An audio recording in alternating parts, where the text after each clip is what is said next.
कल हमने सिंपल एक जावा एचटीएमएल की फाइल क्रिएट की और हमने जावास्क्रिप्ट को लिखा एचटीएमएल की फाइल के अंदर। अब आप इस सवाल का जवाब देने के काबिल तो सारे होंगे कि हमने जावास्क्रिप्ट को एचटीएमएल की फाइल में क्यों लिखा। उसकी वजह यह है कि जावास्क्रिप्ट के लिए रन टाइम एनवायरनमेंट कौन है? V8 engine. और V8 इंजन बेसिकली क्रोम, इसे क्रोम इंजन कह लें या क्रोम V8 इंजन कह लें या V8 इंजन कह लें, सिर्फ कुछ भी। लेकिन जावास्क्रिप्ट को चलने के लिए एक रन टाइम एनवायरनमेंट दरकार होता है। और अभी तक जब तक हमने नोड की बात नहीं की, तो जावास्क्रिप्ट के लिए जो रन टाइम एनवायरनमेंट है वो कौन है? ब्राउजर है। तो एचटीएमएल की फाइल में जावास्क्रिप्ट लिखने का मकसद ये है कि हम जावास्क्रिप्ट को कहाँ रन करना चाह रहे हैं? ब्राउजर में। तो ब्राउजर में कौन सी फाइल डिफॉल्ट ओपन होती है? एचटीएमएल की। ठीक हो गया यहाँ तक ये सवाल? तो यानी ये उस सवाल का जवाब है जी कि अगर किसी एग्जाम में हो जी कि हम पढ़ जावास्क्रिप्ट रहे हैं और लिख उसे एचटीएमएल की फाइल के अंदर हैं। तो खैर, कल हमने एब्सोल्यूट बेसिक्स पे जाए बगैर कुछ थोड़ा थोड़ा बर्ड्स आई व्यू किया था कि वेरिएबल क्या होता है, अरे क्या होती है, ऑब्जेक्ट क्या होता है। हमारा इस वक्त सबसे इंपॉर्टेंट पॉइंट जो हम डॉम पे स्टक थे, कल मैंने कहा था डॉक्यूमेंट ऑब्जेक्ट मॉडल, मैंने डॉक्यूमेंट बता दिया था, मैंने मॉडल बता दिया था, अब हमने क्या पढ़ना है? ऑब्जेक्ट। बल्कि ऑब्जेक्ट भी बता दिया था, पढ़ लिया था। तो अब हमने इन दोनों चीजों को एसोसिएट करना है या रिलेट करना है। तो मैंने आपको कहा था कि एक ऑब्जेक्ट जो है जावास्क्रिप्ट का ऑब्जेक्ट, याद रखिएगा बेटा, जितनी भी ऑब्जेक्ट ओरिएंटेड प्रोग्रामिंग लैंग्वेजेस आपने पढ़ ली हैं या पढ़ेंगे ना, उन सब में ऑब्जेक्ट का कॉन्टेक्स्ट या ऑब्जेक्ट का कॉन्सेप्ट होता है। मिसाल के तौर पे आप सी प्लस प्लस पढ़ें तो ऑब्जेक्ट ओरिएंटेड, अच्छा पहली तो ये बात है कि जिस बंदे को ये नहीं पता ना ऑब्जेक्ट ओरिएंटेड प्रोग्रामिंग लैंग्वेज क्या बता, तो क्या होती है, क्या क्या भला है, तो उसको मैं बता दूं कि ये किसी प्रोग्रामिंग लैंग्वेज का नाम नहीं है ऊप, ये प्रोग्रामिंग के स्टाइल का नाम है। यानी प्रोसीजरल लैंग्वेजेस होती हैं, फिर स्ट्रक्चर्ड लैंग्वेजेस होती हैं, फिर ऑब्जेक्ट ओरिएंटेड। तो ये एक डिजाइन पैटर्न है ऑब्जेक्ट ओरिएंटेड प्रोग्रामिंग, ये एक स्टाइल ऑफ राइटिंग प्रोग्राम्स, ठीक है। तो खैर, जितनी भी प्रोग्रामिंग लैंग्वेजेस हैं मोर आर लेस अनलेस कोई एक्सेप्शन हो, सारी ऑब्जेक्ट ओरिएंटेड को सपोर्ट करती हैं। आप पीएचपी अगर आपको आती है, you can write object oriented programming in PHP. आपको सी प्लस प्लस आती है, you can write object oriented in C plus plus. आपको पाइथन आती है तो object oriented programming in Python. आपको जावा आती है तो object oriented programming in Java. C sharp आती है तो ऑब्जेक्ट ओरिएंटेड, वो तो है ही ऑब्जेक्ट ओरिएंटेड बेसिकली। और जावास्क्रिप्ट आती है तो JavaScript pure object oriented programming नहीं है। दो के इसमें ऑब्जेक्ट ओरिएंटेड प्रोग्रामिंग की काफी सारे फीचर्स पाए जाते हैं, लेकिन अगर आपको प्योर ऑब्जेक्ट ओरिएंटेड प्रोग्रामिंग करनी है तो आपको जावास्क्रिप्ट के बजाय क्या चूज करनी चाहिए? टाइपस्क्रिप्ट। और टाइपस्क्रिप्ट जावास्क्रिप्ट से डिफरेंट नहीं है, जावास्क्रिप्ट का ही सुपरसेट है, इसमें कुछ चीजें एडिशन है। लेकिन फिर आप कहेंगे जी अभी आप कह रहे हैं जावास्क्रिप्ट ऑब्जेक्ट ओरिएंटेड प्रोग्रामिंग नहीं है और ऊपर से आप ऑब्जेक्ट ऑब्जेक्ट लगाई हुई है, कल से हमारा दिमाग खा गए।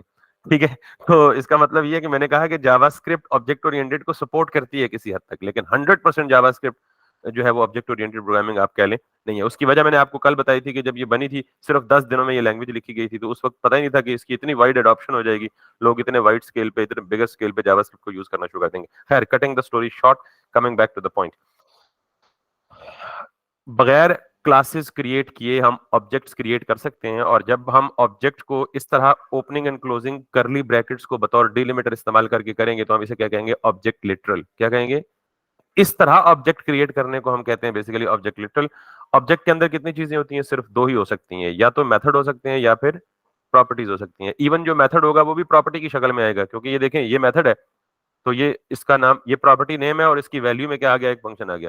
तो मैंने फंक्शन और मेथड में थोड़ा सा डेलिकेट सा फर्क भी बताया था, हालांकि बहुत सारे लोग इसे इंटरचेंजेबली यूज करते हैं, that's all, that's fine for now, लेकिन आपको पता होना चाहिए। तो अगर कोई फंक्शन किसी ऑब्जेक्ट के साथ एसोसिएटेड है तो वो क्या हो सकता है? वो हो सकता है आपका मेथड। अच्छा, ये सारी बातें आपको क्लियर है? अब अगर मैं यहाँ पे, मैंने आपको कहा कि किसी भी ऑब्जेक्ट की प्रॉपर्टी को एक्सेस करने का तरीका क्या है? ऑब्जेक्ट का नाम लिखें, फॉलोड बाय डॉट लिखें, और उसके बाद या तो डॉट के बाद या तो प्रॉपर्टी नेम आएगा या फंक्शन या मेथड कॉल आएगी। प्रॉपर्टी नेम होगा तो उसके एंड पे ये पैरेंथेसिस नहीं होंगी, और अगर ये मेथड होगा तो उसके एंड पे क्या होगी? पैरेंथेसिस होंगी। इसके अंदर पैरामीटर पास कर सकते हैं आप एक दो, फिर उन पर को यहाँ रिसीव करके उनको डिस्प्ले कर सकते हैं, बहुत सारा काम कर सकते हैं। बहरहाल ये चीज आप सबको समझ आ गई है, so I am just going to delete it. और मैंने आपको कहा था कि कल हम इसको एसोसिएट करेंगे इसके साथ। अब मैंने आपको ये कहा था कल ही की लेक्चर में, इट्स जस्ट अ रिकैप, कि जब हमारा वेब पेज ब्राउजर में रेंडर होता है तो browser converts all the elements into the objects. अब जरा थोड़ी सी चीजें समझिएगा यहाँ पे एचटीएमएल के हवाले से भी, तो ये आपको बहुत बड़ा बेनिफिट देंगी। चीजें कोई टेक्निकल नहीं है, सिर्फ नाम याद रखने हैं आपको। ये क्या है? टैग का नाम। एचटीएमएल की जुबान में बात कर रहा हूँ, जावास्क्रिप्ट की जुबान में नहीं बात कर रहा। अब एचटीएमएल की जुबान और जावास्क्रिप्ट की जुबान थोड़ी बहुत डिफरेंट होगी। ये टैग का नाम है और इस टैग के साथ ये क्या है? एट्रीब्यूट है, ठीक है। अब से हम इसे एट्रीब्यूट के बजाय अगर प्रॉपर्टी कह लें तो ज्यादा बेहतर होगा। उसकी वजह यह है कि रिएक्ट में हम इसे प्रॉप्स बोलेंगे, ठीक है। तो आप यूं समझेंगे एट्रीब्यूट और प्रॉपर्टी। अच्छा, अगर मैं इसमें फर्क बताना चाहूं तो एचटीएमएल की जुबान में आप इसे एट्रीब्यूट बोल सकते हैं, जावास्क्रिप्ट की जुबान में इसी को क्या बोलेंगे आप, प्रॉपर्टी बोलेंगे। बात समझ आ गई है? तो इसका मतलब है कि आपको पता है कि टैग में कितनी प्रॉपर्टीज हो सकती हैं, as many as we need, यानी इसकी आईडी प्रॉपर्टी हो सकती है, इसकी क्लास, कुछ प्रॉपर्टीज होती हैं जो ग्लोबल होती हैं, जो हर टैग पे लग सकती हैं। आईडी की प्रॉपर्टी हर टैग पे दे सकते हैं ना, क्लास की प्रॉपर्टी हर टैग पे दे सकते हैं आप। इसके अलावा कुछ हैं और भी हैं, डेटा एट्रीब्यूट्स में हम कस्टम बना के दे सकते हैं। तो अगर आप देखें तो ये एट्रीब्यूट एचटीएमएल में इसमें भी क्या होता है, एक एट्रीब्यूट नेम और एट्रीब्यूट वैल्यू। जब ये जावास्क्रिप्ट में जाएगा तो ऑब्वियसली जावास्क्रिप्ट के ऑब्जेक्ट में अभी हमने देखा है उधर क्या होता है, प्रॉपर्टी होती है, तो प्रॉपर्टी नेम प्रॉपर्टी वैल्यू, कुछ ना कुछ सिंक्रोनाइजेशन आपको मिलती जुलती है। फिर इसी तरह ये एलिमेंट है एचटीएमएल का, तो इसके अंदर ये आईडी की क्या है, अगेन प्रॉपर्टी है, क्लास की भी हो सकती है वगैरह वगैरह। तो अब जब मैं ये कहूंगा, या मैंने ये कह दिया ऑलरेडी कि ये तमाम के तमाम एलिमेंट्स ब्राउजर कन्वर्ट कर देता है क्या, किसमें, ऑब्जेक्ट में। तो फिर इस ऑब्जेक्ट में, अच्छा पहली बात तो ये कि कन्वर्ट कर देता है, हमें कैसे पता चलेगा कि ये ऑब्जेक्ट है या नहीं है, या कोई कोई दिखा भी दें, कोई इसकी शक्ल भी देखें ताकि हमें पता चले। तो अगर मैं ये लिखूं डॉक्यूमेंट, अभी मैंने खुद कहा है कि web page converts all the elements into the objects, तो जो सबसे पहला ऑब्जेक्ट आपको एक्सेसिबल होता है उसका नाम क्या है, डॉक्यूमेंट। ये ऑब्जेक्ट किसने बनाया, मैंने तो नहीं बनाया ना, किसने बनाया, ब्राउजर ने, ठीक है। तो ब्राउजर को बनाने को कौन कहता है, अगेन मैंने कहा है कि जावास्क्रिप्ट के लिए जो V8 इंजन चल रहा है उसमें ये सारी बहुत सारी वेब ब्राउजर एपीआईज और बहुत सारा कुछ है। तो हम सबसे पहले कहां से स्टार्ट करेंगे, डॉक्यूमेंट के ऑब्जेक्ट से स्टार्ट करेंगे। अब आपको क्या पता ये ऑब्जेक्ट है, देखिए मैं जब डॉट लगा दूं तो फिर तो कंफर्म हो जाएगा ये ऑब्जेक्ट है, डॉट सिर्फ हम ऑब्जेक्ट के साथ ही लगा सकते हैं। लेकिन जब ना लगाऊं तो अब आपको जब भी मैं कोई चीज बताऊं ना ऑब्जेक्ट है, तो आप समझ जाएं कि अगर वो ऑब्जेक्ट हमने खुद डिफाइन नहीं किया तो वो ऑब्जेक्ट क्या है, बिल्ट इन है, या वो ब्राउजर ने बनाया है, ठीक है। तो इस डॉक्यूमेंट ऑब्जेक्ट में क्या पड़ा होता है, अगर मैं इसको ब्राउजर में जाके दिखाऊं, ये मेरा वेब पेज है और इसको मैं इंस्पेक्ट करूं, हम जावास्क्रिप्ट का जितना भी कोड कर रहे होंगे, डिबग वगैरह या एरर्स वगैरह देख रहे होंगे, या जितनी भी इंफॉर्मेशन देख रहे होंगे वो यहाँ कंसोल पे देख रहे होंगे। अगर मैं यहाँ पे लिख देता हूँ डॉक्यूमेंट और एंटर कर देता हूँ, कैन यू सी दिस, इसका मतलब है कि ये डॉक्यूमेंट किसको रिप्रेजेंट कर रहा है, पूरे के पूरे डॉम ट्री को, पूरे के पूरे एचटीएमएल के पूरे के पूरे वेब पेज को, यानी इस पूरी व्हाइट स्क्रीन में कल जो आपको बताया था डॉक्यूमेंट की डेफिनेशन, उसमें जो कुछ होगा वो जावास्क्रिप्ट में किस में मुझे मिलेगा, डॉक्यूमेंट के अंदर मिलेगा। समझ आ गई बात? अच्छा, अगर मैं डॉक्यूमेंट को यूं लिख दूं कंसोल लॉग करके, कंसोल डॉट लॉग, और इसके अंदर मैं लिख दूं डॉक्यूमेंट और एंटर प्रेस कर दूं, तो once again I would be having the similar thing. जितने भी एलिमेंट्स आपने देखे, अच्छा ये जो आपको नजर आ रहा है ना, ये मैं डॉक्यूमेंट को कहां एक्सेस कर रहा हूं, जावास्क्रिप्ट में, क्योंकि कंसोल लॉग क्या है, बेसिकली जावास्क्रिप्ट है। तो ये पूरा का पूरा क्या है आपका, यूं समझ लें कि वो डॉम ट्री है जिसके बारे में हम बात कर रहे थे, ठीक। अब ये तो हुआ कि हमने जावास्क्रिप्ट में पूरे डॉक्यूमेंट के ऑब्जेक्ट को कैसे सेलेक्ट करना है, ये तो पता लग गया। अब मैं चाह रहा हूं यार नहीं, मुझे डॉक्यूमेंट में ये पूरे डॉक्यूमेंट को सेलेक्ट नहीं करना, बल्कि मुझे किसी एक बटन को सेलेक्ट करना है, किसी एक पैराग्राफ, यानी किसी एक एलिमेंट को सेलेक्ट करना है, किसी एक। अच्छा बाय द वे, अगर आप डॉक्यूमेंट के साथ, लेट मी अगेन, उससे पहले मैं एक और चीज बता दूं, अगर आप डॉक्यूमेंट के साथ डॉट लिखेंगे ना, तो ये आपको बहुत सारी चीजें देगा। तो ये चीजें क्या कहलाएंगी आपके ख्याल में, डॉट के बाद प्रॉपर्टीज या मेथड्स, ठीक है। आप किसी एक दो प्रॉपर्टीज को देख लें just for the sake of your, अगर मैं सिर्फ कहूं डॉक्यूमेंट डॉट बॉडी और फिर एंटर कर दूं तो उसने मुझे क्या दे दिए। तो मुझे ये बताएं कि जो मैं अभी बार बार बोल रहा हूं कि डॉक्यूमेंट एक ऑब्जेक्ट है, तो आपको ये वेरीफाई हो गया कि उस ऑब्जेक्ट की डॉट बॉडी की प्रॉपर्टी में उसने मुझे क्या निकाल के दे दिया, सिर्फ इसमें से बाकी सारा कुछ छोड़ के क्या निकाल दिया। समझ आ रही है ना कि document is an object, it's a valid term जो मैंने आपको, मैं उसको जस्ट जस्टिफाई करूं। अगर मैं इसको ये बोलूं कि डॉक्यूमेंट डॉट, और वैसे तो आप इसको डॉट लोकेशन, ये क्या है, एक प्रॉपर्टी है, अगर मैं इसको क्लिक कर दूं तो इसने मुझे फिर क्या दे दिया, एक ऑब्जेक्ट दे दिया। तो कल मैंने आपको कहा था ना कि किसी प्रॉपर्टी की वैल्यू में एक ऑब्जेक्ट भी हो सकता है, किसी की प्रॉपर्टी की वैल्यू में एक अरे भी हो सकती है, प्रॉपर्टी की वैल्यू में एक फंक्शन भी हो सकता है, प्रॉपर्टी की वैल्यू में बहुत कुछ और भी नेस्टेड हो सकता है। तो जब मैंने कहा डॉक्यूमेंट डॉट लोकेशन, तो उसने मुझे क्या दिया, लोकेशन का एक पूरा का पूरा ऑब्जेक्ट। अब अगर मैं यहां वापस जाऊं और मैं कहूं जी document dot location dot href, तो उसने मुझे क्या दे दिया, उसी डॉक्यूमेंट का अपना URL address. Can you see this? तो यूं हम एक डॉक्यूमेंट की बहुत सारी इंफॉर्मेशन को पिक कर सकते हैं, ले सकते हैं, एक्सेस कर सकते हैं, क्योंकि डॉक्यूमेंट एक ऑब्जेक्ट है और वो ऑब्जेक्ट ब्राउजर ने बनाया है, और ब्राउजर ने कितनी प्रॉपर्टीज उसमें इंट्रोड्यूस की हुई है, बहुत ज्यादा, जो बैक वक्त हमारे लिए समझना देखना मुश्किल हो जाएंगी। ऑब्जेक्ट को कैसे एक्सेस करते हैं, बिल्ट इन ऑब्जेक्ट को, ये समझ आ गई है? तो ये कंसोल का एक फीचर है जिससे हम ये सारे काम कर सकते हैं। अब मुझे बुनियादी तौर पे ये पूरा डॉम नहीं चाहिए, मुझे सिर्फ इसमें से क्या एक्सेस करना है, बटन एक्सेस करना है। तो मैं क्या करूंगा, सिंपली बटन को जाहिर है कोई आईडी दूंगा, कोई क्लास दूंगा, कोई या टैग के नेम के साथ करूंगा। तो मेरे पास यहां पे डॉक्यूमेंट डॉट क्यूरी सेलेक्टर, जैसे मैंने कहा था ना कि बहुत सारे फंक्शंस अवेलेबल हैं या बहुत सारे मेथड्स अवेलेबल हैं, तो एक उनमें से एक मेथड क्या है, क्यूरी सेलेक्टर। तो मैंने कहा ये डॉक्यूमेंट डॉट क्यूरी सेलेक्टर, तो ये मेथड करता क्या है, जिस तरह सीएसएस में कुछ सेलेक्टर्स है ना, अगर आपने एचटीएमएल सीएसएस पढ़ी है, class name selector, ID selector, tag selector, pseudo selector, बहुत सारे और सेलेक्टर्स भी हैं, फिर चाइल्ड पेरेंट भी हैं और बाकी सारा कुछ भी है। इसी तरह क्यूरी सेलेक्टर जावास्क्रिप्ट का एक तरीका है, ये जावास्क्रिप्ट का एक मेथड है जिसके थ्रू हम एचटीएमएल के डॉक्यूमेंट के किसी भी एलिमेंट को एक्सेस कर सकते हैं बेस्ड ऑन द सेलेक्टर। तो इसकी आईडी क्या है, बीटीएन। तो यहां पे मैं हैश देके, हैश ही होती है ना एक्सेस करने के लिए, हैश बीटीएन दिया और एंटर प्रेस किया, तो इसने मुझे क्या रिटर्न किया, वो एक पर्टिकुलर बटन। समझ आई बात? और अब मुझे आप ये बताएं कि ये जो बटन होगा बेसिकली ये क्या होगा जावास्क्रिप्ट में, ये किस फॉर्म में होगा, किस हालत में होगा, ऑब्जेक्ट की फॉर्म में होगा। समझ आ गई बात? तो वो जो डीओएम है, डॉक्यूमेंट ऑब्जेक्ट मॉडल, तो इसका मतलब है ये पूरे डॉक्यूमेंट्स में मैं किसी भी एलिमेंट को एक्सेस करूंगा तो वो क्या ट्रीट होगा, एज एन ऑब्जेक्ट। अच्छा, अब ये यहाँ समझ आ गई आपको, तो मैं यहाँ पे आके लिखता हूँ दोबारा से, मैं यहाँ पे एग्जैक्टली वही चीज लिखता हूँ, डॉक्यूमेंट डॉट क्यूरी सेलेक्टर, और इसको मैं आके लिखता हूँ जी यहाँ पे बीटीएन।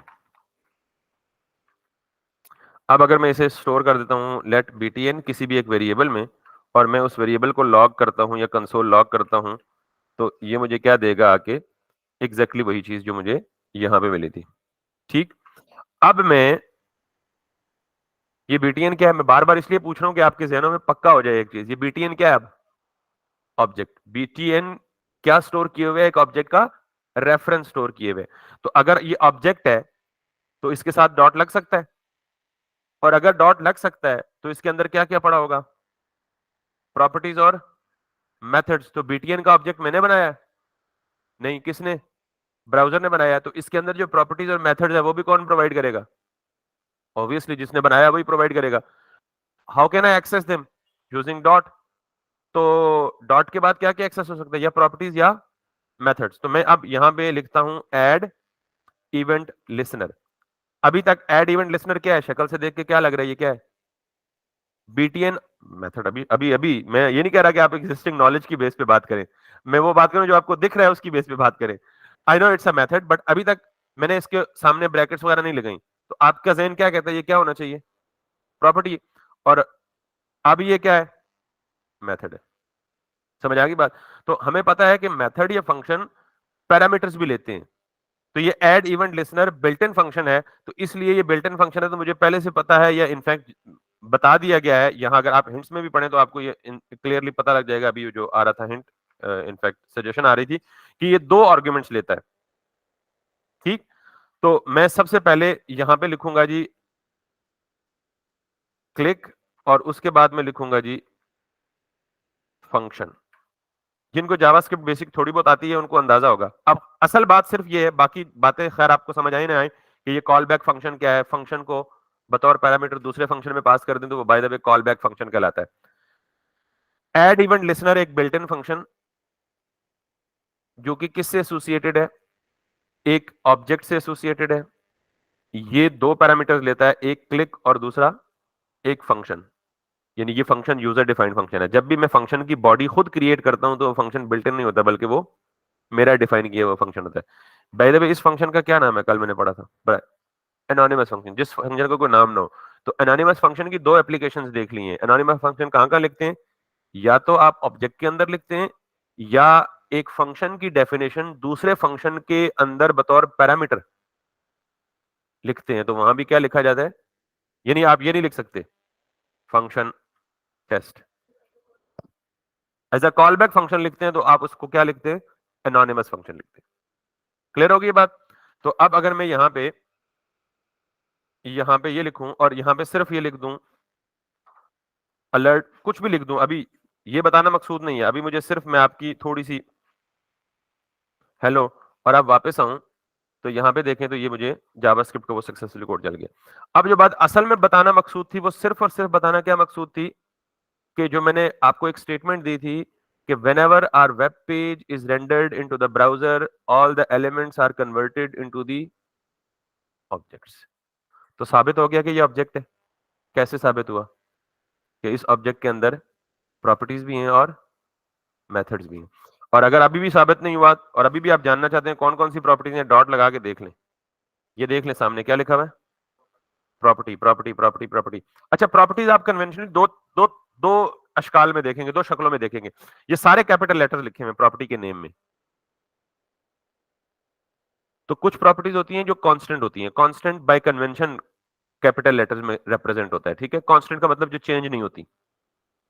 और कुछ प्रॉपर्टीज होती हैं जो कांस्टेंट नहीं होती, वो लोअर केस लेटर या कैमल केस में लिखी होती हैं, ठीक है भाई? ये कन्वेंशन है। बाकी प्रॉपर्टी फिर ये देखिए, add event listener, after, animate, append, append child, ये जितने भी हैं ये सारे के सारे क्या हैं? ये अगेन कुछ, ये देखें, अब ये प्रॉपर्टीज जो है ये कैप्स में नहीं है, ये कैमल केस में। तो मैंने कहा होंगी प्रॉपर्टीज ही, लेकिन प्रॉपर्टी के नेम्स में जो कैपिटल होंगे वो नॉर्मली क्या होंगे?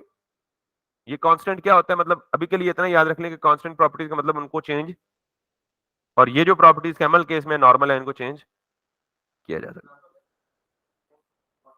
जी अभी एग्जांपल आगे देंगे, हम ऑब्जेक्ट पढ़ नहीं रहे, अभी हम सिर्फ डॉम के स्ट्रक्चर को डिस्कस कर रहे हैं, ठीक है? यहां तक की बात, अगर आप एग्जांपल चाहते हैं तो चलें एक छोटा सा हिंट में दे देता हूं आपको। मिसाल के तौर पे हमने एक ऑब्जेक्ट बनाया है जी, let std equals to this, और मैंने कहा जी this is my name Ali, this is age let's see 34, और अगर मैं ये कहूं कि ये मैं कह दूं जी कि roll number let's say 145 this. अब इसको मैंने कैपिटल से रिप्रेजेंट किया, बाकियों को मैंने क्या किया? लोअर केस से रिप्रेजेंट किया, ठीक? ये जो चीज है अभी के लिए कैपिटल रखने का मकसूद होता है कि फॉर एग्जांपल आपका रजिस्ट्रेशन नंबर या रोल नंबर जो है वो फिक्स है, वो कभी चेंज पूरे उस टेन्योर या सेशन में चेंज करना मकसूद नहीं है, चेंज नहीं हो सकता। तो अगर हम किसी को कांस्टेंट बनाना चाहें कन्वेंशनली तो हम उसे कैपिटल लिख देते हैं। अभी इसके साथ बाकी भी मैनिपुलेशन होती है कि आप इसको कांस्टेंट बाउंड कर दें कि कोई कांस्टेंट ना करे। अब इस ऑब्जेक्ट की किसी भी वैल्यू को अपडेट करने का तरीका क्या होता है? ये भी चलिए एक एडिशनल पॉइंट होगा कि मैंने बोला जी std dot name equals to, अगर मैं लिख दूं, अच्छा पहली बात तो यह है कि हम इस std के ऑब्जेक्ट की किसी भी प्रॉपर्टी को एक्सेस करना चाहेंगे तो हम क्या लिखेंगे? ऑब्जेक्ट का name followed by it's property name. तो ये मुझे क्या देगा? अगर मैं किसी भी ऑब्जेक्ट की एग्जिस्टिंग प्रॉपर्टी में कोई नई वैल्यू असाइन कर दूं तो क्या होगा? ये वाली प्रॉपर्टी जो है, नेम की प्रॉपर्टी जो है, उसकी एग्जिस्टिंग वैल्यू ओवरराइट हो जाएगी किससे? With the new value that I have given. ये होता है कि ऑब्जेक्ट की क्रिएशन के बाद उसकी वैल्यू को आप किसी तरह भी अपडेट कर सकते हैं। लेकिन अगर मैं लेट सपोज इस तरह करूं, roll number std dot roll number equals to 1245, तो अभी तो ये दोनों चीजें बिल्कुल सेम है। लेकिन अगर मैं इस पे, यानी जब जाहिर है एक कैपिटल लेटर्स से किसी प्रॉपर्टी को डिनोट किया जाता है तो इसका मतलब ऑब्जेक्ट को इस्तेमाल करने वाले को ये इन्फॉर्म करना होता है कि इस ऑब्जेक्ट की ये property is not suppose to be changed, आप इसे चेंज नहीं करेंगे या नहीं कर सकते। तो इसका मतलब है अभी तो ये कर देगा, बिकॉज जैसे ये है बिल्कुल वैसे ही है, इस पे कोई रिस्ट्रिक्शन एडिशनल नहीं लगी हुई। लेकिन जितने भी बिल्ट इन ऑब्जेक्ट्स हैं उनमें अगर ये कैपिटल कोई प्रॉपर्टी लिखी हो, कांस्टेंट डिक्लेयर किया हो, तो इसका मतलब है कि ये प्रॉपर्टी आप चेंज नहीं कर सकते। क्लियर है जी? तो जितनी भी कैमल केस या लोअर केस प्रॉपर्टीज हैं, इसका मतलब वो प्रॉपर्टीज आप अपडेट भी कर सकते हैं, उनमें नई वैल्यू भी असाइन कर सकते हैं, वगैरह वगैरह वगैरह। अभी चेंज कर देगा बिल्कुल। अभी चूंकि मैंने इस पे कोई एडिशनल रिस्ट्रिक्शन नहीं लगाई, कोई, ये तो simple plain bare minimal object है ना, अभी तो चेंज कर देगा। लेकिन अगर मैंने कैपिटल लिखा है तो मैं वार्न कर रहा हूं जो बंदा इसको ऑब्जेक्ट को यूज करे, क्योंकि डॉक्यूमेंट का ऑब्जेक्ट किसने लिखा है? ब्राउजर ने। बीटीएन का ऑब्जेक्ट किसने बनाया है? ब्राउजर ने। तो उसने जितनी भी प्रॉपर्टीज ओवर राइटेबल नहीं है, उसको उसने किससे मार्क कर दी है? कैप से मार्क कर दी। ठीक होगी बात?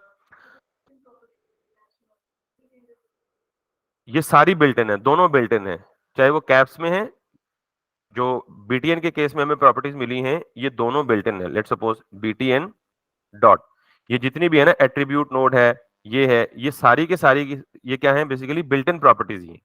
अब ये बताने का मकसद सिर्फ ये है कि जितनी भी कैप्स है वो कांस्टेंट है, they are not suppose to be changed by the user. यानी मिसाल के तौर पे बटन की एक खास प्रॉपर्टी है, या यूं समझ लें कि डॉक्यूमेंट की एक प्रॉपर्टी है, डॉक्यूमेंट डॉट लोकेशन डॉट,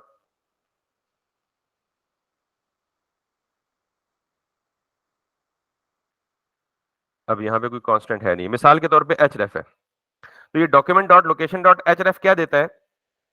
जो डॉक्यूमेंट करंटली ओपन होता है उसका यूआरएल एड्रेस।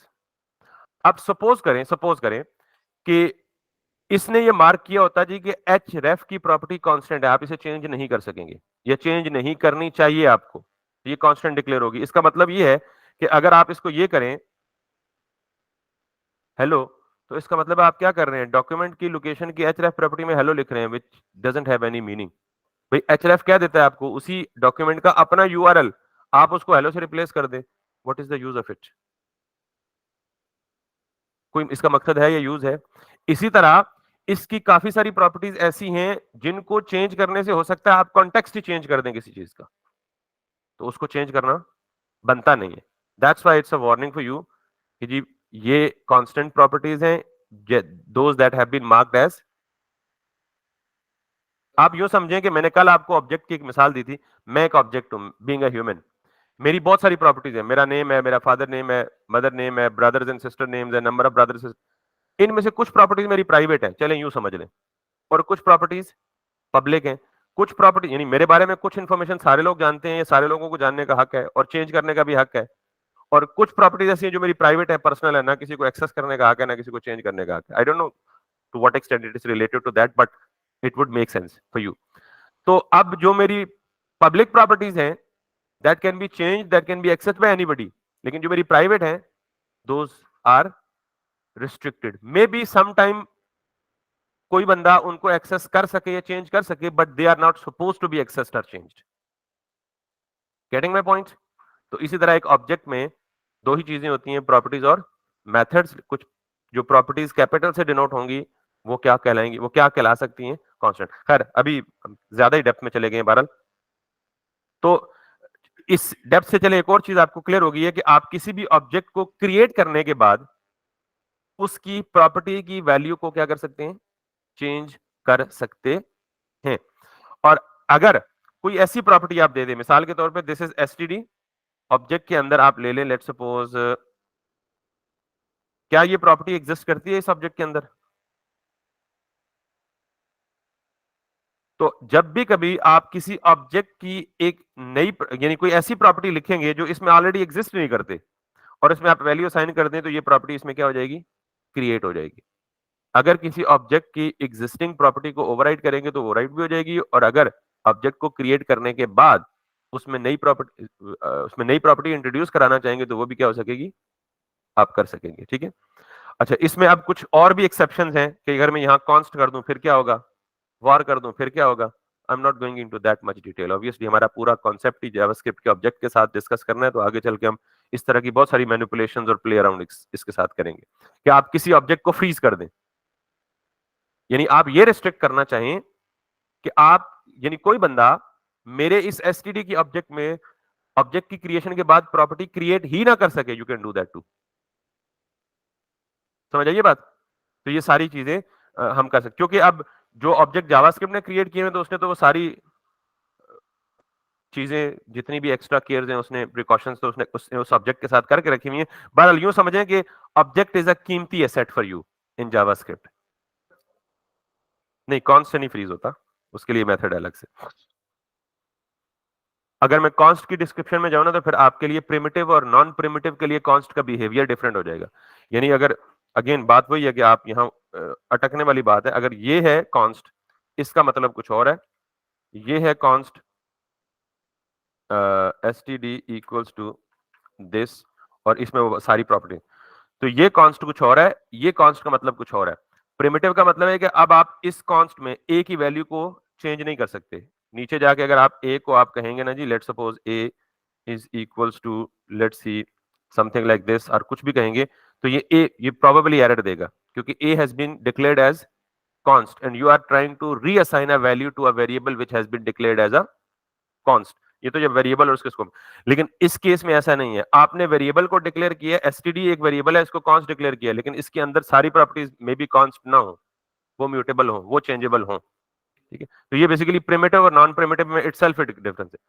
दूसरी क्लास में अगर आप इस तरह के सवाल पूछेंगे तो मैं प्रोबेबली आंसर देने के काबिल नहीं हूँ। अब कम से कम 1 या 2 हफ्ते वेट कर लें, फिर आपके इन सारे सवालों के जवाब आपको शायद पूछने की भी जरूरत ना पड़े। अभी हम सिर्फ ये डिस्कस कर रहे हैं कि ऑब्जेक्ट की एनाटॉमी क्या है, ऑब्जेक्ट का स्ट्रक्चर क्या है।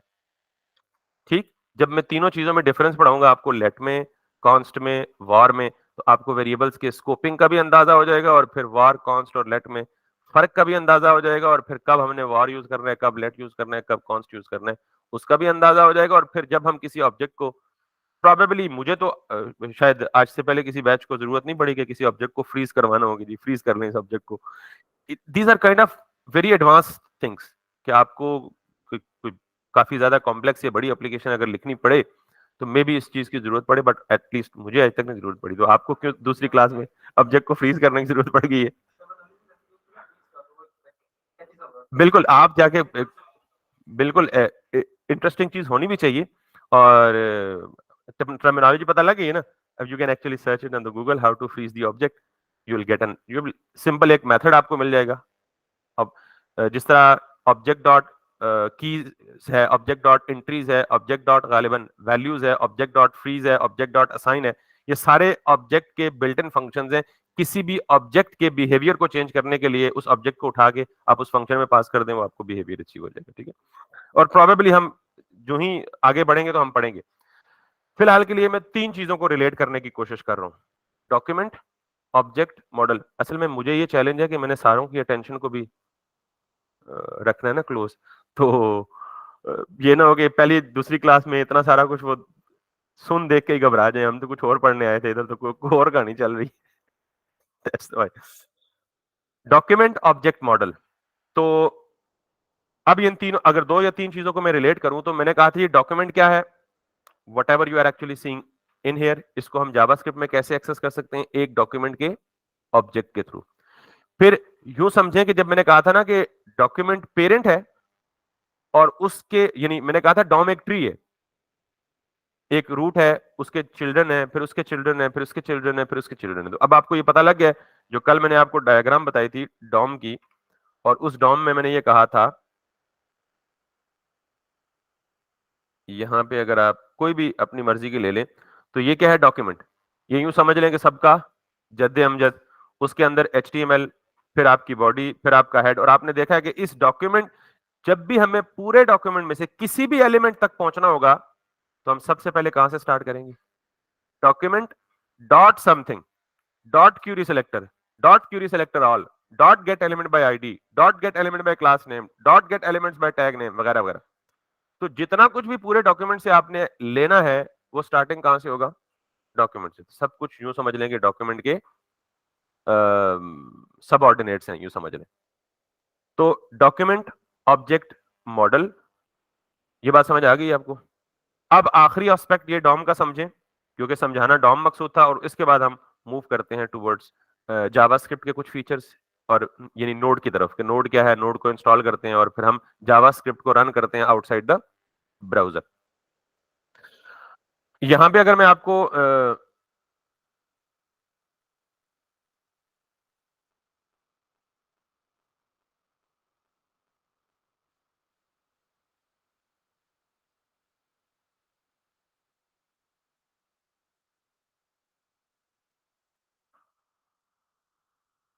अगर मैं इसी को आई डोंट नो मैं क्या डिस्कस करने लगा था।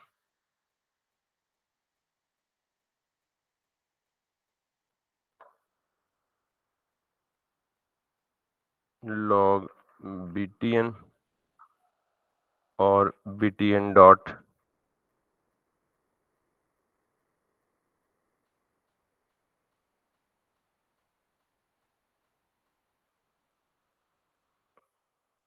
चलिए, अभी मुझे याद नहीं मैं क्या डिस्कशन लगा था। एक और चीज बताऊं। अच्छा, जिस तरह अभी तक हमारा जो रन टाइम है जावास्क्रिप्ट के कोड को रन करने के लिए जो रन टाइम एनवायरनमेंट है वो कौन है? जावा क्रोम। और बेसिकली क्रोम के भी अंदर क्या है एक्चुअल चीज? V8 engine. अच्छा, कुछ फंक्शनैलिटीज ऐसी है जो सिंपल है और कुछ फंक्शनैलिटीज ऐसी हैं जो कॉम्प्लेक्स हैं हमारी एप्लीकेशन के अंदर या ब्राउजर के अंदर। तो जो सिंपल या कॉम्प्लेक्स जो फंक्शनैलिटीज हैं उनके लिए क्रोम ने ऑलरेडी हमें बिल्ट इन फंक्शंस प्रोवाइड किए हुए हैं कि आप ये फंक्शन कॉल करेंगे तो ये हो जाएगा, ये फंक्शन कॉल करेंगे तो ये हो जाएगा, ये फंक्शन कॉल करेंगे तो ये हो जाएगा। मिसाल के तौर पे अलर्ट है, उसका एक बिल्ट इन फंक्शन है अलर्ट दिखाने के लिए। प्रॉम्प्ट है, उसका एक बिल्ट इन फंक्शन है। तो इस तरह के बहुत सारे फीचर्स हैं। इनमें से एक फीचर है ब्राउजर का। अच्छा, एक चीज और है कि ये जितने भी ऑब्जेक्ट्स मैंने यहां डिस्कस किए ना, तो मैं हमेशा ऑब्जेक्ट की प्रॉपर्टीज को क्या करता हूं? डॉक्यूमेंट डॉट, यानी ऑब्जेक्ट की प्रॉपर्टीज या ऑब्जेक्ट के मेथड को एक्सेस करने के लिए लाजमी पहले क्या लिखता हूं? ऑब्जेक्ट का नाम लिखता हूं और उसके बाद डॉट लिख के उसकी प्रॉपर्टीज या मेथड को एक्सेस करता हूं। जब आप ब्राउजर की बात करते हैं तो ब्राउजर में एक ग्लोबल ऑब्जेक्ट होता है और उस ग्लोबल यानी ये डॉक्यूमेंट भी ग्लोबल ऑब्जेक्ट एक तरह से, उस तरह से ग्लोबल ऑब्जेक्ट नहीं है, क्योंकि ग्लोबल ऑब्जेक्ट का मतलब ये है कि ये आपके पास विंडो डॉक्यूमेंट है जो कल मैंने आपको बताया था कि ये जितना भी एरिया आपके पास विजिबल है और इवन साथ में इसकी स्क्रॉलिंग, ये पूरा का पूरा किसको रिप्रेजेंट करता है? डॉक्यूमेंट को। Have you ever thought what about the other things of the browser? इसका ये एड्रेस बार, इसके ये बटन्स, इसके ये टैब्स, ये टाइटल बार, इसके ये राइट और बॉटम स्क्रॉल बार, क्या ये सारी चीजें डॉक्यूमेंट का पार्ट है? ये सारी चीजें डॉक्यूमेंट का पार्ट नहीं है। डॉक्यूमेंट का पार्ट क्या चीज है? सिर्फ और सिर्फ जो चीज यहां इस particular may be scroll vertical और हॉरिजॉन्टल डॉक्यूमेंट का पार्ट हो, लेकिन इसके बाहर जो ये पूरी की पूरी आपके सर्च या एड्रेस बार है, ये बैक एंड फोर्थ और रिफ्रेश बटन्स हैं, आपके ये ऊपर जो टैब्स हैं या टाइटल बार्स हैं, ये सारी की सारी डॉक्यूमेंट के ऑब्जेक्ट का पार्ट नहीं है। तो अगर आपको समहाउ इस तरह की चीजों को चेंज करना पड़े तो उसके लिए यहाँ पे एक और ऑब्जेक्ट मौजूद है जिसको हम कहते हैं global object which is window. क्योंकि डॉक्यूमेंट और विंडो में आप फर्क जानिएगा। कल आपने व्यू पोर्ट और डॉक्यूमेंट में फर्क जाना था। अगर मैं इस एक को यहां इंडिपेंडेंट कर लूं, ये जो पूरा जिसको मैं घुमा रहा हूं ना, ये पूरी की पूरी क्या है? दिस। तो जो डॉक्यूमेंट है वो किधर आ रहा है? विंडो के अंडर आ रहा है। तो विंडो में टाइटल बार भी शामिल है, ये टैब शैब जो आपको नजर आ रहा है, ये एड्रेस बार भी शामिल है और बाकी और इसके अलावा भी बहुत सारी चीजें हैं जो आपको नजर नहीं आ रही। मिसाल के तौर पे यहाँ पे अगर आप जाएं तो नेटवर्क्स, यहाँ पे जाएं तो आपके पास एप्लीकेशन आएगा, एप्लीकेशन में लोकल स्टोरेज आएगी, सेशन स्टोरेज आएगी। ये बहुत सारे फीचर्स हैं जो कि बेसिकली आप विंडोज के लेवल पे एक्सेस करते हैं। ठीक। अब कुछ ऑब्जेक्ट्स आप ऐसे देखेंगे और या कुछ मेथड्स आप ऐसे देखेंगे जिनके लिए आपको ऑब्जेक्ट लिखने की जरूरत नहीं है। मिसाल के तौर पे मैं यहां पे लिखता हूं जी सेट टाइम आउट। ये एक फंक्शन है या यूं समझ लें कि एक मेथड है, या इससे भी पहले जो आप पढ़ चुके हैं वो एक अलर्ट है और अलर्ट में मैंने लिखा है हेलो। कल मैंने आपको कहा था जावास्क्रिप्ट में सब कुछ एक ऑब्जेक्ट है। तो ये अलर्ट क्या है फिर? इसके पीछे तो कोई ऑब्जेक्ट नहीं है, ये एक फंक्शन है। तो नॉर्मली फंक्शन तो वो होता है जो मैं खुद लिखता हूं, क्योंकि जावास्क्रिप्ट में जितने भी फंक्शंस हैं वो लाजमन किसी न किसी ऑब्जेक्ट के साथ एसोसिएटेड है। ठीक है, इसी तरह मैं ये लिखता हूं जी कंफर्म लिखता हूं, ये भी इस तरह बगैर ऑब्जेक्ट के लिख सकता हूं। इसी तरह जैसे अभी मैंने लिख के मिटा दिया है सेट टाइम आउट लिखता हूं, ये भी बेसिकली मैं क्या कर सकता हूं?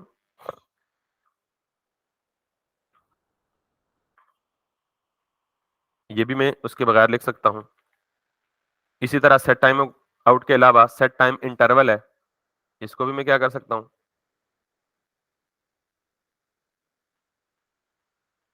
तो जब भी आप कभी ये देखें कि कोई भी मेथड या कोई भी प्रॉपर्टी के चांसेस तो गालिबन कम है, किसी ऑब्जेक्ट के बगैर लिखे जा रहे हैं तो they belong to the,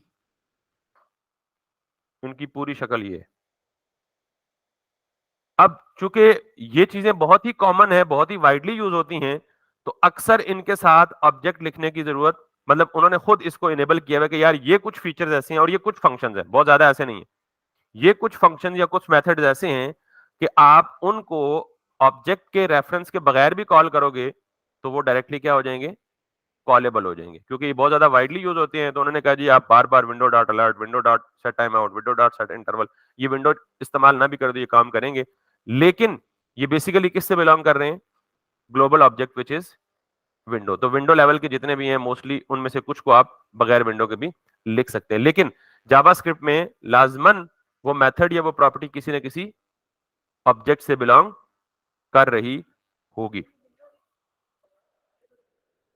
sorry, नहीं, डॉक्यूमेंट के अंदर जरूरी नहीं है कि ये डॉक्यूमेंट के अंदर बिलोंग करें। अगर मैं आपको अलर्ट करके दिखाऊं तो क्या अलर्ट डॉक्यूमेंट के अंदर दिखता है आपको? अगर मैं यहां पे इसे रिफ्रेश करूं तो ये अलर्ट क्या डॉक्यूमेंट का पार्ट है? Who says it is the part of the document? ठीक। अगली बात एक और बतानी है, लेकिन ये शॉर्ट सा आंसर है। अगर आप कंफर्म करें तो क्या कंफर्म डॉक्यूमेंट का पार्ट है? It is outside the document, that's why it belongs to the. और इसीलिए तो आपको पहले मैंने ये अलग से कहानी करके बताई है कि ये window is something which is separate, ये पूरी विंडो है, और अलर्ट इस सारी की सारी, यानी वो डॉक्यूमेंट से तो बाहर है, विंडो के अंदर है। अगर मैं इस रिफ्रेश करूंगा तो ऐसा नहीं है कि ये अलर्ट यहां शो हो जाए, ये अलर्ट यहां नहीं शो हो सकता, because alert belongs to the window, it would always be shown inside the window. या ऐसा नहीं है कि मैंने दो टैब ओपन किए हो तो मैं इस टैब को क्लिक करूं तो पिछले टैब का अलर्ट जो है वो इस टैब में आ जाए, because this is now a separate window, a separate tab is a separate window.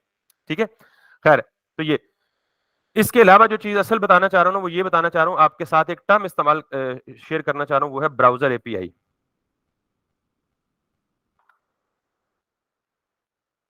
ठीक। तो बेसिकली ये जो सेट टाइम आउट है, इंटरनली दीज आर, यानी कुछ ऐसी फंक्शनैलिटीज जो कि ब्राउजर और विंडो का पार्ट नहीं भी है, वो V8 इंजन का पार्ट है, यानी यू कह लें कि calls to some external resources, या the way the mechanism provided by the browser to call an external resources, उसको हम कह सकते हैं ब्राउजर एपीआई या वेब एपीआई कह लें। ठीक है, एक एपीआई होती है जो हम खुद लिखते हैं बैकएंड से कॉल करने के लिए, एक होती है ब्राउजर की एपीआईज, प्री डिफाइंड फंक्शनैलिटीज। तो ये उनमें आती हैं, सेट टाइम आउट हो गया, सेट इंटरवल हो गया, अलर्ट वगैरह हो गया, कंफर्म वगैरह हो गया, and they mostly belong to the windows. और विंडोज क्या है बेसिकली, ये सबसे बड़ा ग्लोबल ऑब्जेक्ट है। समझ आ गई ये बात? चले, अगर कोई चीज या कोई ऑब्जेक्ट या कोई मेथड या कोई प्रॉपर्टी किसी चीज से बिलोंग नहीं करेगी तो वो किससे बिलोंग कर रही होगी? ग्लोबल ऑब्जेक्ट से। क्या बोलते हैं? कह सकते हैं आप, कह सकते हैं। और दूसरी बात यह कि जो किसी से बिलोंग नहीं कर रही होगी, जैसे मैंने सिर्फ अलर्ट लिखा था, तो अब मैंने आपको दिखा दिया कि वो अलर्ट सिंपल भी चलता है और अलर्ट इसके साथ भी चलता है, विंडो डॉट अलर्ट। जो किसी चीज से बिलोंग नहीं कर रही होगी वो किससे बिलोंग कर रही होगी? इस बात से भी एक नतीजा निकालना चाहता हूं, क्योंकि अब मैं नोड जेएस स्टार्ट करना चाहता हूं, कि दो एनवायरमेंट्स हैं जावास्क्रिप्ट को रन होने के लिए। एक तो ब्राउजर है जिसको हमने देख लिया, और ब्राउजर में हमने कहा जी कि सब कुछ एक ऑब्जेक्ट होगा, और जो चीज या जो प्रॉपर्टी या मेथड किसी से बिलोंग नहीं कर रही होगी वो किससे बिलोंग कर रही होगी? ग्लोबल ऑब्जेक्ट से बिलोंग कर रही होगी। अच्छा, अब ये बात बढ़ जाएगी, लेकिन हम कस्टम प्रॉपर्टीज और मेथड्स भी ऐसे बना सकते हैं कि हम खुद उनको कहें कि तुम जाके किसके साथ अटैच हो जाओ? विंडो के साथ अटैच हो जाओ। किसके साथ अटैच हो जाओ? विंडो के साथ अटैच हो जाओ। मिसाल के तौर पे मैं ये काम कर सकता हूं,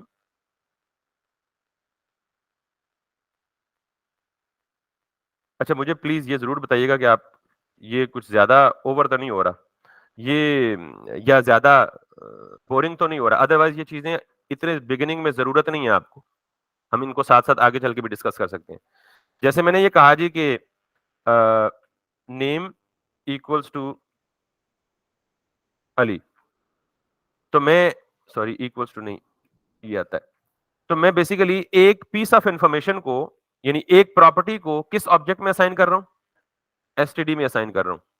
अगर मैं चाहता हूं कि ये मैं अपना ऑब्जेक्ट ना बनाऊं, लेकिन मैं जावास्क्रिप्ट में नेम कहीं ना कहीं स्टोर करूं तो मैं ये कर सकता हूं, window dot name equals to Ali. समझ आ गई बात? तो अब ये जो नेम की प्रॉपर्टी है ये कहां पड़ी है? विंडो के ऑब्जेक्ट में। और जब भी मैं विंडो डॉट नेम कंसोल करूंगा तो मुझे अली नाम की वैल्यू मिल जाएगी। This is the way through which you can store your data to the global object. It has the capacity to do so. ठीक। यहां से एक और बात निकलती है, अक्सर अभी तक मैंने आपको कहा है जी कि ऑब्जेक्ट की प्रॉपर्टी को एक्सेस करने के लिए क्या इस्तेमाल होता है? Dot operator. समझ आ गई? ये तो कहानी समझ आ गई ना। एक और तरीका आप पढ़ेंगे जिसको हम कंप्यूटेड प्रॉपर्टी के लिए इस्तेमाल करते हैं, लेकिन आप सिर्फ देख लें कि ऑब्जेक्ट की प्रॉपर्टी को, चाहे वो मेथड हो चाहे वो मेथड भी प्रॉपर्टी की शक्ल में होता है ना, तो ऑब्जेक्ट की प्रॉपर्टी को एक्सेस करने के लिए हम दूसरा तरीका यह इस्तेमाल कर सकते हैं कि आप ऑब्जेक्ट का नाम लिखें, स्क्वायर ब्रैकेट्स लिखें और उसके साथ उसकी प्रॉपर्टी का नाम लिख दें। समझ आ गई बात? यानी यूं समझें कि std डॉट नेम और std स्क्वायर ब्रैकेट और फिर उस प्रॉपर्टी का नाम, ये दोनों एक ही काम करेंगे। ये कंप्यूटेड प्रॉपर्टी के लिए। कंप्यूटेड प्रॉपर्टी होता है कि अगर आपके पास प्रॉपर्टी नेम अभी तो हार्ड कोडेड है ना, फिक्स है, आपको पता है इसका नाम क्या है। अगर कहीं डायनामिकली कैलकुलेटेड वैल्यू को बतौर ऑब्जेक्ट प्रॉपर्टी इस्तेमाल करना हो तो उसको हम कंप्यूटेड प्रॉपर्टी कहते हैं और उसके लिए हम ये काम ये तरीका यूज करते हैं। ठीक। अगर ये नहीं भी पता चला कि कब यूज करते हैं, क्यों यूज करते हैं, लेकिन सिर्फ इतना जरूर पता होना चाहिए कि ये यूज कर सकते हैं। और जब कभी ऑब्जेक्ट को एक्सेस करने के लिए ये सिंटैक्स यूज हो तो आपको पता होना चाहिए कि yes it is acceptable, it is acceptable. Sorry, वो डायनामिकली कब और कैसे आएगी वो सिनेरियो अभी मैं नहीं क्रिएट कर सकता, लेकिन ये कर सकते हैं और इसको हम नॉर्मली क्या कहते हैं? Computed property of an object. इस तरीके को कहते हैं। अभी ये कंप्यूटेड प्रॉपर्टी है नहीं, लेकिन इस तरीके को हम ये कह सकते हैं। अच्छा, मेरे ख्याल में हम तीन चीजों के दरमियान रिलेशनशिप या ताल्लुक स्टैब्लिश करना चाह रहे थे, वो हम इनफ कर चुके हैं। आपको इतना पता चल गया है कि डॉम डॉक्यूमेंट क्या होता है, ऑब्जेक्ट क्या होता है और मॉडल क्या होता है। अब आखिरी बात, हाँ, वो जो पहले भूल गया था वो अब दोबारा आ गई ये बात याद।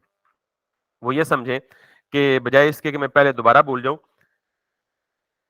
आपके पास मिसाल के तौर पे यहां पे कोई बहुत सारे एलिमेंट्स हैं। मिसाल के तौर पे आपके पास जैसे फेसबुक पे लाइक का बटन है, कमेंट का बटन है, रिएक्शन का बटन है, यानी बेशुमार भरी पड़ी है वो यूआई, और हर बटन इंटरेक्टिव है। यूआई का हर एलिमेंट, तकरीबन हर एलिमेंट क्या है? इंटरेक्टिव है। तो जावास्क्रिप्ट में ये याद रखिएगा कि अगर मेरे पास ये कुछ एलिमेंट्स हैं, ये बात बड़ी गौर तलब है। वर्चुअल डॉम समझने के लिए, रिएक्ट का कॉन्सेप्ट समझने के लिए बहुत गौर तलब बात है। मिसाल के तौर पे मैं 1 2 3 4 5 और 6, ये 6 के 6 एलिमेंट्स क्या हैं? इंटरेक्टिव हैं, बटन, यानी मैंने इनके पीछे जावास्क्रिप्ट की कोई फंक्शनैलिटी लगाई हुई है। अब होता यह है कि जब मैं इस पे क्लिक करता हूं, यानी अब मैं इस बात का जवाब देने लगा हूं कि जावास्क्रिप्ट के होते हुए रिएक्ट की लाइब्रेरी की क्या इंपॉर्टेंस है, यानी रिएक्ट ने क्यों इतनी पॉपुलैरिटी गेन की, हालांकि जावास्क्रिप्ट में भी तो वही काम हो रहा है। और फिर रिएक्ट क्यों इतनी सुपर एफिशिएंट या सुपर फास्ट है, हालांकि जावास्क्रिप्ट में भी काम तो वही होता है जो जावास्क्रिप्ट में होता है, वो भी रिएक्ट में होता है। तो ये, और दूसरा वर्चुअल डॉम और एक्चुअल डॉम, फिजिकल डॉम, इन दोनों में फर्क इससे समझेंगे आप। मिसाल के तौर पे मेरे पास एक दो, यानी ये 6 यूआई एलिमेंट्स हैं जो इंटरेक्टिव यूआई एलिमेंट्स हैं, जिनके क्लिक पे कोई, या जिनके हॉवर पे, या जिनके ड्रैग एंड ड्रॉप पे कोई फंक्शनैलिटी परफॉर्म होती है। तो अभी तक का जो हमने डॉम का कॉन्सेप्ट पढ़ा ना, कि अगर मैं किसी एक, ये आपको नजर नहीं आएगा लेकिन जस्ट इसको विजुअलाइज करके समझिएगा, अगर मैं इस बटन को क्लिक करता हूं ना, क्लिक, तो ये एक किसी एक एलिमेंट पे भी क्लिक करने से क्या होता है? डॉम लेवल पे पूरा का पूरा डॉम ट्री रीपेंट होता है यूआई पे। आई रिपीट, कि मिसाल के तौर पे 6 बटन है। असल में होना क्या चाहिए कि अगर मैं सिर्फ इस बटन को क्लिक कर रहा हूं ना, तो सिर्फ ये बटन और इस बटन का इफेक्ट जिस एलिमेंट पे अप्लाई कर रहा है, ये सिर्फ वो दो चीजें अपडेट होनी चाहिए डोम में। लेकिन इसके एक बटन के क्लिक पे पूरा का पूरा डोम ट्री क्या होता है? रीपेंट होता है। रीपेंट होने का मतलब यूं समझ लें कि रिक्रिएट होता है। और फिर एक वैल्यू अपडेट होती है। अच्छा, एक चीज थोड़ी सी मैं और बता दूं आपको, बल्कि बता नहीं दूं, इंप्लीमेंट कर दूं, कि मैंने अभी कहा आपको जी कि डॉक्यूमेंट डॉट क्यूरी सेलेक्टर, और इसमें मैं कहता हूं जी कि btn। अब ये मल्टीपल आईडीज तो एक की नहीं हो सकती, तो मैं इनको चेंज कर देता हूं। btn ये है, ये btn1 है, ये btn2 है, ये btn3 है, और ये btn4 है, और ये btn5 है। तो मैंने इसे कहा दिया जी कि सिर्फ btn1 को मैंने पकड़ा और मैंने इसको let btn equals to this किया, और फिर मैंने कहा जी कि btn dot add event listener, just जो अभी 2 मिनट पहले एग्जांपल दी थी आपको, क्लिक फंक्शन, और इसको मैंने कह दिया जी अलर्ट या लॉग कह दें, क्योंकि अलर्ट जो है बेसिकली ब्लॉक कर देता है आपकी यूआई को। आप जरा देखिएगा, नॉर्मली जब मैंने इसे क्लिक किया आपको फील नहीं हुआ, लेकिन जब आप किसी एक एलिमेंट के साथ इंटरेक्ट करते हैं तो वो एलिमेंट बेसिकली चेंज कहां कर रहा है, जाके डॉम में कर रहा है ना। बाय द वे, इस कॉन्सेप्ट को कहते हैं डॉम मैनिपुलेशन, कि आपने कोई इंटरेक्टिव एलिमेंट यानी डॉम में यानी जावास्क्रिप्ट में जाके उसको एक्सेस किया, और फिर उसको एक्सेस करने के बाद उसके उसके ऊपर कोई ऑपरेशन परफॉर्म किया, कोई चेंज की, तो इस काम को हम क्या कह रहे हैं, डॉम मैनिपुलेशन। तो नॉर्मली जब आप किसी एक बटन पे क्लिक करते हैं तो ये पूरा का पूरा जो डॉम ट्री है वो जाके क्या होता है, रीपेंट होता है। अब हमारे पास 6 एलिमेंट्स हैं, आपको बिल्कुल फर्क फील नहीं होगा। 600 एलिमेंट होंगे तो मे भी आपको फिर भी फील नहीं होगा, आजकल के कंप्यूटर इतने तेज हो गए। जब फेसबुक जैसी यूआई, ट्विटर जैसी यूआई, लिंक्डइन जैसी यूआई, जिसमें हजारों नहीं बल्कि कई सारे चीजें एक ही वक्त में हो रही होती हैं, या कई ज्यादा इंटरेक्टिविटीज हो रही होती हैं, तो तब अगर आप किसी एक बटन पे क्लिक करें और अज्यूम करें कि वो पूरा का पूरा यूआई जो है वो रीपेंट हो, तो ये प्रोसेसर पे लोड पड़ता है। कि भाई होना ये चाहिए टेक्निकली कि आपने सिर्फ इस बटन पे क्लिक किया, सिर्फ ये एलिमेंट और जिस एलिमेंट को इसने चेंज किया वो दोनों क्या होने चाहिए, चेंज होने चाहिए, अपडेट होने चाहिए या रीपेंट होने चाहिए। बाकी सारों के रीपेंट होने की जरूरत नहीं है। तो ये रीपेंट इसलिए होते हैं क्योंकि नॉर्मली जब भी आप देख लें, आपने सिर्फ एक बटन को चेंज करना था ना, लेकिन शुरू कहानी कहां से की आपने, डॉक्यूमेंट से की। जब भी आप किसी एक एलिमेंट को चेंज करेंगे ये पूरे ऊपर से डॉक्यूमेंट को पकड़ेगा, और डॉक्यूमेंट के ये क्या करेगा, इंटरनली डॉक्यूमेंट के हर एक नोड को जाके चेक करेगा, ये आईडी कॉल हो रही है, नहीं ये नहीं हो रही, ये कॉल हो रही है, नहीं ये भी नहीं हो रही, ये कॉल हो रही है, नहीं ये भी नहीं हो रही, ये कॉल। तो ये सारा का सारा काम पूरे डॉम ट्री में से हर एक एलिमेंट को जाके क्या करेगा, मैच करेगा। तो अल्टीमेटली पूरा का पूरा डॉम ट्री रीपेंड होगा। दिस हैड अ कॉस्ट, इसकी काफी ज्यादा मेमोरी कॉस्ट थी, और इससे बड़ी एप्लीकेशंस में, लार्ज इंटरप्राइज एप्लीकेशंस में परफॉर्मेंस बॉटलनेक थे, जिसकी वजह से उन्होंने कहा जी कि जावास्क्रिप्ट का जो फिजिकल डॉम है, ये एक्चुअल डॉम है बेसिकली।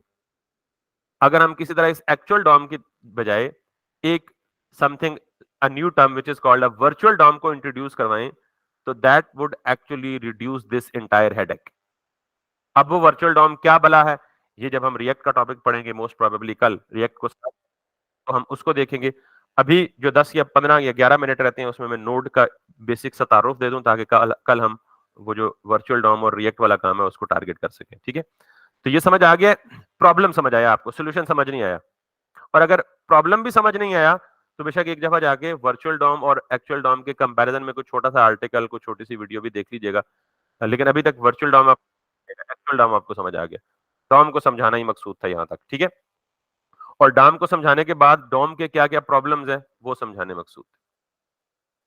तो विद दैट थिंग सेड, इस आज की सारी डिबेट के बाद जो आखिरी बात है वो यही है कि अभी तक हम किस एनवायरनमेंट में काम कर रहे हैं, ब्राउजर में।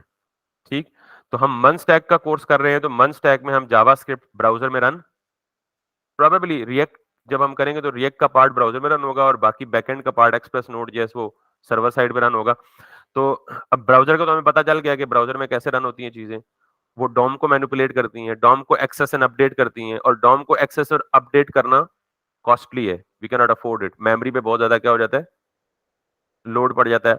हमें फील नहीं होता दो, लेकिन actually it is not efficient in large applications that are supposed to be performant.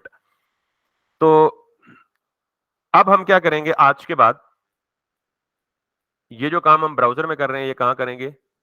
Node.js में कर रहे हैं, ठीक है। अच्छा, अब Node.js क्या है? मैंने आपको बोला था कि जी ब्राउजर जो है that works on top on V8 engine, Chrome browser की बात कर रहा हूँ। तो कुछ लोगों ने, कुछ डेवलपर्स ने V8 इंजन की फंक्शनैलिटी को एनहांस करके, एक्सटेंड करके, कुछ एडिशनल फीचर्स उसमें डाल के उसको इस काबिल बनाया कि वो V8 इंजन अब ब्राउजर पे depend, sorry V8 engine browser पे डिपेंड करता है, लेकिन एनहांस करके उन्होंने Node.js एक टूल या एक सॉफ्टवेयर बनाया। अब वो Node.js जो है वो ब्राउजर पे डिपेंड नहीं करता।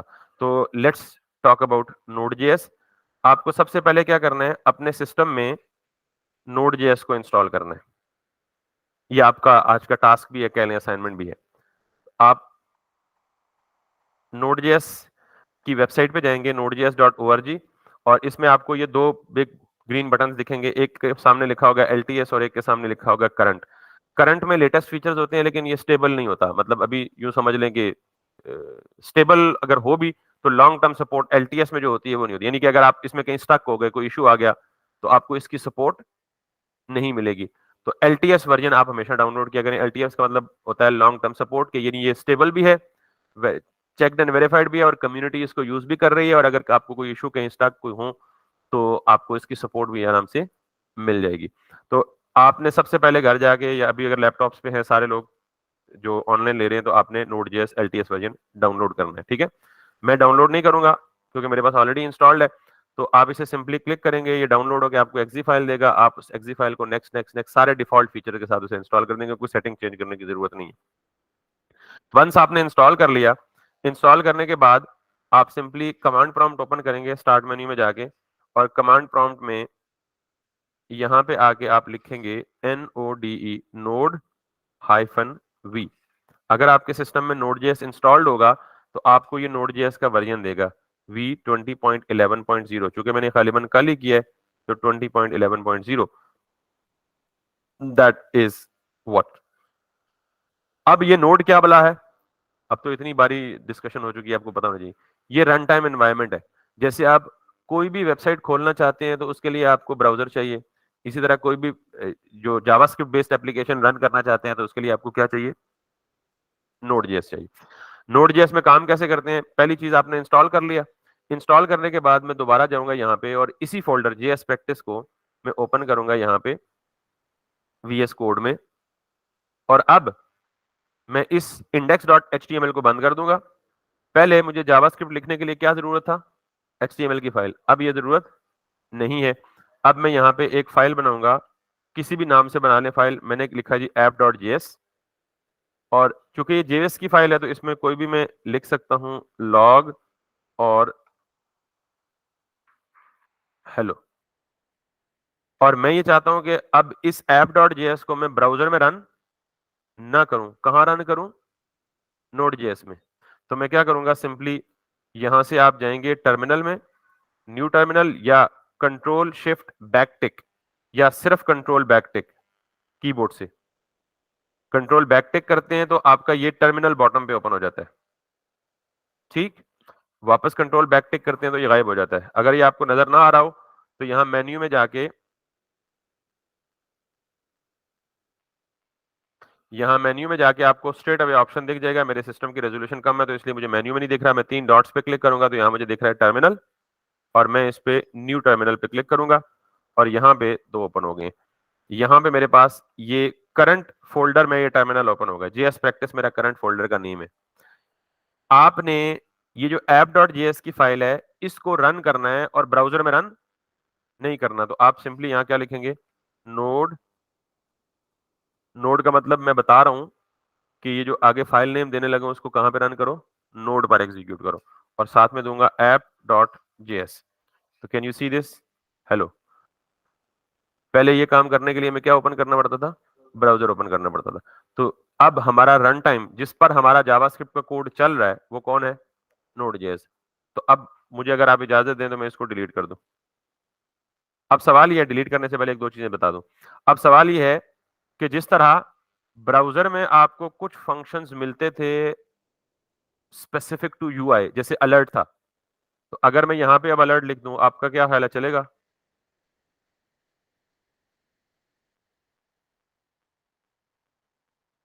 चलेगा? अच्छा, मैं दोबारा इसी फाइल को रन करने के लिए दोबारा कमांड लिखने की जरूरत नहीं है, ये अप एंड डाउन एरो की दबाएंगे तो आपने जो लास्ट कमांड रन की थी वो खुद आ जाएगी। ठीक है, मैंने अप एरो की, अब मैं इसे क्लिक करूंगा तो इसने मुझे एरर दे दिया, अलर्ट इज नॉट डिफाइंड। इसका मतलब ये है कि हमने पूरा का पूरा रन टाइम एनवायरनमेंट चेंज किया है फ्रॉम ब्राउजर टू नोड। अब नोड जेएस भी जावास्क्रिप्ट का रन टाइम एनवायरनमेंट है और ब्राउजर भी जावास्क्रिप्ट के लिए रन टाइम एनवायरनमेंट है, क्योंकि ब्राउजर V8 इंजन पे चल रहा है। तो मैंने आपको क्या बोला है कि ब्राउजर का V8 इंजन उन्होंने उठाया, उसके टॉप पे कुछ एडिशनल फंक्शनैलिटीज लिखी और कुछ यूआई रिलेटेड फंक्शनैलिटीज हटा दी। क्यों? क्योंकि पहले जब जावास्क्रिप्ट ब्राउजर में चलता था तो जावास्क्रिप्ट का मकसद क्या था? To create an interactive UI elements. तो नोड जेएस का तो ये मकसद ही नहीं है। नोड जेएस का प्राइमरी पर्पस क्या है कि आप जावास्क्रिप्ट को बैकएंड पर्पसेस के लिए लिखें। तो बैकएंड पर्पस में तो यूआई होती ही नहीं है। ठीक, तो इसलिए नोड जेएस एनवायरनमेंट जब नोड जेएस लिखा गया तो इसमें से वो तमाम एपीआईज या वो तमाम फंक्शनैलिटीज जो कि यूआई से रिलेटेड थे वो क्या कर दिए? निकाल दिए। तो अलर्ट बेसिकली वो यूआई का डायलॉग बॉक्स या पॉपअप बॉक्स दिखा रहा था। इसका मतलब ये हुआ कि अलर्ट किसके ऊपर डिपेंडेंट था? विंडो ऑब्जेक्ट के ऊपर डिपेंडेंट था। तो आपका क्या ख्याल है, अब विंडो ऑब्जेक्ट इधर होगा?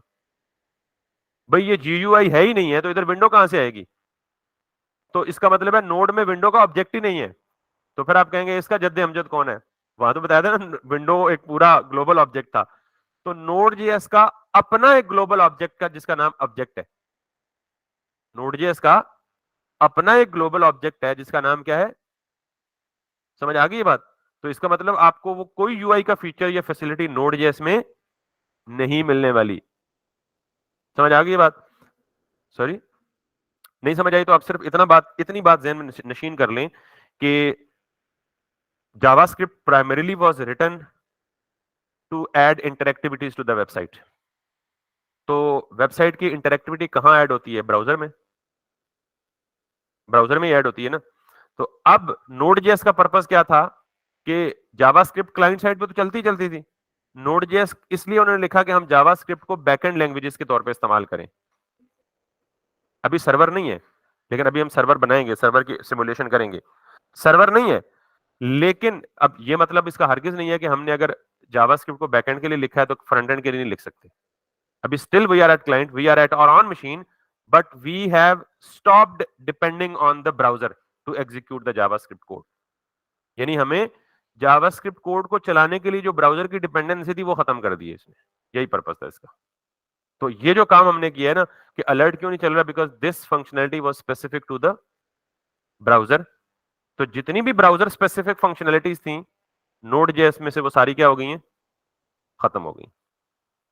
इसलिए ये कहा जा रहा है कि अब ये नोड जेएस ब्राउजर पे डिपेंडेंट नहीं रहा और नोड जेएस एक सेपरेट रन टाइम एनवायरनमेंट है which allows JavaScript code to execute. समझ आइए बात? तो अब कोई भी चीज जो जावास्क्रिप्ट की ब्राउजर में होती है वो आप नोड में करने की कोशिश करेंगे तो वो प्रोबेबली नहीं होगी। हाँ, कुछ फीचर्स ऐसे हैं जो कि ब्राउजर में भी हैं और इसमें भी हैं, लेकिन इन दोनों में उन दोनों का बिहेवियर में भी डिफरेंट है। कुछ ऑब्वियसली सिमिलैरिटीज भी हैं, क्योंकि अल्टीमेटली ये भी जावास्क्रिप्ट है वो भी जावास्क्रिप्ट है। समझ आ गई बात? अब अगर पूरी तरह समझ नहीं भी आई तो आप सिंपली इतना याद रख लें कि नोड जेएस में ब्राउजर स्पेसिफिक जो फंक्शनलिटीज हैं वो क्या हो गई हैं? खत्म, निकल गई हैं। जैसे अभी मैंने एपीआई बताई थी आपको, सेट टाइम आउट बताया था, सेट टाइम इंटरवल बताया था, वो उधर भी है इधर भी है। कंसोल डॉट लॉग वो इधर भी था इधर भी था। इसके अलावा बहुत सारे सिमिलर फीचर्स हैं जो कि हम इस पूरे 3-4 महीनों में वो पढ़ेंगे। इसके अलावा फेच एपीआईज, वो फेच ब्राउजर में भी है, फेच इधर भी है जिससे आप सर्वर से डाटा फेच करते हैं। बहुत सारी हैं इसके अलावा। समझ आ गई बात?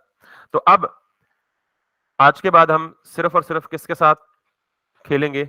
नोड जेएस के साथ खेलेंगे। अगर आप सिंपली इसके साथ बिल्कुल जावास्क्रिप्ट वाला बिहेवियर रखना चाहते हैं तो हम बिल्कुल रख सकते हैं। यही काम हम जावास्क्रिप्ट में करते चले आए हैं, यही काम हम इसमें करेंगे।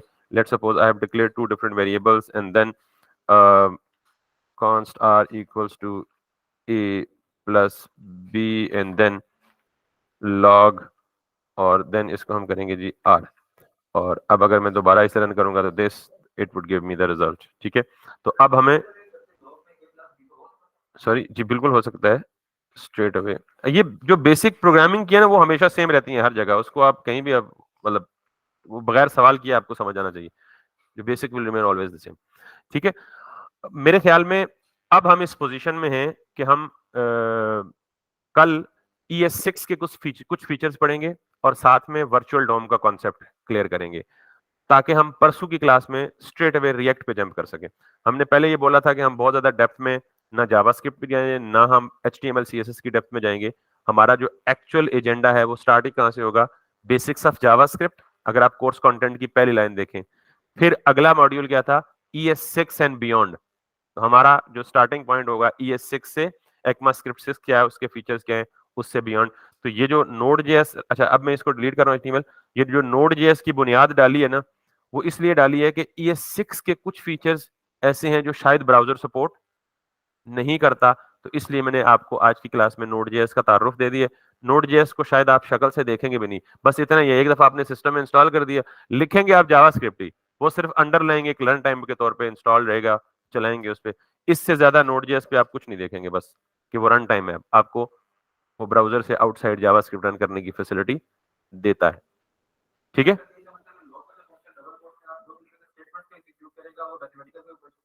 नहीं नहीं, लॉग का बेसिकली काफी आपको ये पता है कि कंसोल डॉट लॉग के साथ बहुत सारी और चीजें भी होती हैं। कंसोल डॉट एरर भी होता है, कंसोल डॉट मेरे ख्याल में वार्निंग भी होता है, वार्न भी होता है।